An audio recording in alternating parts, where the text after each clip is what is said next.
kulanti wanaagsan daawadayaal war degdeg oo haatan soo gaaray ayaa sheegaya in dowladda dalka Iiraan ay weeraro isdaba jooga oo Argosya ay ku qaaday saldhigga military ee ugu weyn Mareykanku bariga dhexe uu ku leeyahay ee dalka Qatar iyo waliba Ciraaq ku yaala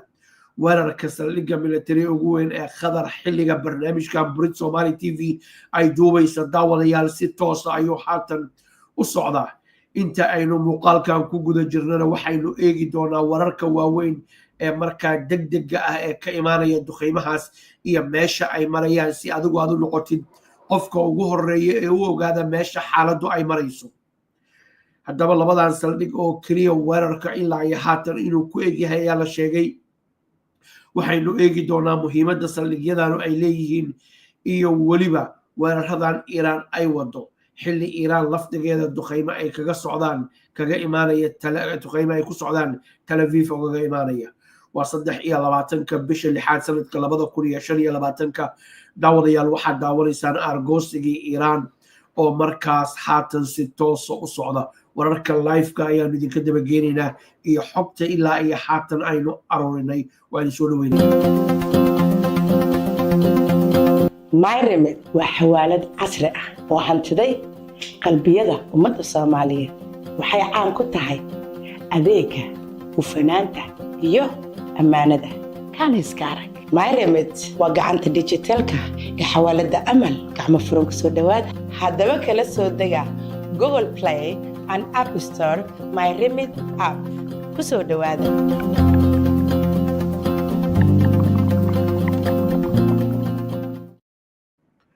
isku soo noqod wanaagsan daawadayaal marka hore Iiraan ayaanu ku bilaabaynaa laamaha ammaanka ugu sarreeya ilaalada kacaanka ee dowladda dalka Iiraan iyo waliba hogaamiyahooda Ayatollah Ali Khamenei ayaa saacadihii la soo dhaafay wacad ku marayay in ay ka argoosan doonaan Mareykanku wixii uu ku sameeyay markaas xarumahoodii ay ku kaydsanayeen nuclearka inkastoo Iiraan sheegtay wax allaale iyo wixii halka u yaallo agab ahaa bari hore inay kala baxday si kastaba ha ahaatee dowladda dalka Iiraan ayaa jawaabtay waxaana intaas ka hor aan jecelahay hoostan ka xariiqo 24 saac la soo dhaafay Iiraan warbaahinteeda oo dhan heesa guubaamin ah iyo suugaan kala duwan oo markaa xilliga colaadda ah ay caan ku yihiin oo la qaado ayaa ka baxayay markaas warbaahinteeda oo dhan taas oo loo arkayay in Iiraan ay jawaabi doonto colaadna ay ku jirto dadkana lagu baraarujinayay in ay markaa dowladooda ay taageeraan haddaan si kale kuugu dhigo la xasuusatid heesihii Soomaaliya markay dowladda jaarka ee Itoobiya dagaalka kula jirtay la qaadi jiray oo kale ayay la mid tahay sidii ninkii dhoof ku yimid bay geeridu dhibaysaa oo kale heeso noocaas oo kale ah ayaa Iiraan warbaahinteeda ka baxayay waxay soo gurguurotaba daawadayaal daqiiqadihii la soo dhaafay oo ay Iiraan duqeyn bilowday isla mar ahaantaasna Al-Udayda ayay ku bilowday oo airbase-ka ugu weyn ee xarunta military ee ugu weyn ee dowladda Mareykanku bariga dhexe ay ku leedahay goordhow maapka ayaan idin tusayaa iyo meelaha militariga Mareykanka saldhigyada waa bariga dhexe iyo agagaarka kaaga dhow dhanba ayay weerar ku qaaday xilligan haatan ku guda jirnaa weerarkaas waa socda wararka live-ka ayaanu ugu tagi doonaa wax allaale iyo wixii ku soo kornay maxaynu haddaba saldhiggan military daawadayaal ka ognahay waa marka koowaad waa kan ugu weyn bariga dhexe isla mar ahaantaasna waxa uu xarun dhexe u yahay US Central Command diyaaradaha militariga kuwa toos qumatiga u kacay kuwa kale ee markaas ciido aysan wadanin ayaa ay xarun yihiin ayaa la sheegay isla mar ahaantaasna waxa la yeegleelay 1996 heshiis dhex maray dowladda Qatar iyo Mareykanka dhanka kale daawadayaal waxa uu xarun u yahay ayaa la leeyahay dad ciidamo ku dhow 10,000 oo askari laakiin tiradaas way isrogrogtaa habba oo waxay ku xiran tahay xaaladdu sida ay tahay sida oo kale duqeynta haatan way socotaa dhinaca kalena Al-Ayni base ayay 2 jeer Iiraaniyiintu weerareen oo ku yaala dalka Ciraaq 2,000 oo askari oo Mareykan ayaa halkaas iyagana markaas ka howlgala dowladda dalka Qatar ayaa cambaaraysay duqeyntaas Iiraan ay la beegsatay inkastoo Iiraan ay tiri dalka Qatar uma aanan dalihin waa dad walaalaheena haba yaraatee wax soo gaaraan dooni mayno laakiin annaga iyo Mareykanka isu keendaaya bada iyo biyaha loo kala baxay weerarada ka imaanaya weeraradaas qaar ka mida ayaa la sheegayaa markaas in ay maraykanka difaacooda cirku ay ka hortageen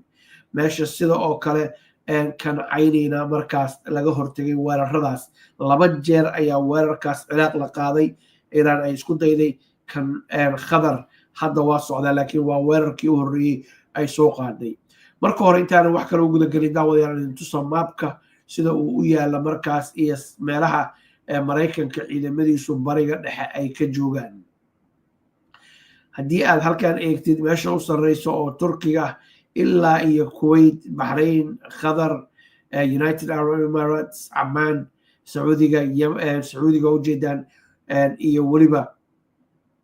goobo kale oo ay ka mid tahay jordan oo aynu horey ogaga soo hadalnay ciraaq laftigeeda syria waynu ognahay ciidamaha ka jooga ilaa iyo 2,000 lagu qiyaasay ayaa halkaa ka jooga waayahay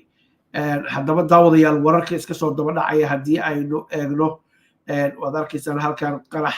ayaa laga maqlayaa airbasekaas iyo agagaarkiisa waana kan haatan halkan ku yaala markaas ah kan ugu weyn ee markaas dowladda dalka qatar ay martigelinayso 25 kilomitir ayuu u jira magaalada oo ka baxsan yahay banaanka magaalada ayuu ku yaalaa oo markaa magaalada kuma dhex yaalla waana sababta iiraan ay u leedahay annagu bartilmaameedsan mayno dalka qatar bartilmaameedsan mayno ee aynu markaas walaalaha nahay waxaynu haddaba daawadayaal eegaynaa daawadayaal wararka degdega ee halkaas ka imaanaya sida halkan idinkaga muuqata duqeymahaas ayaa socda markaas iiraan ay haatan qaaday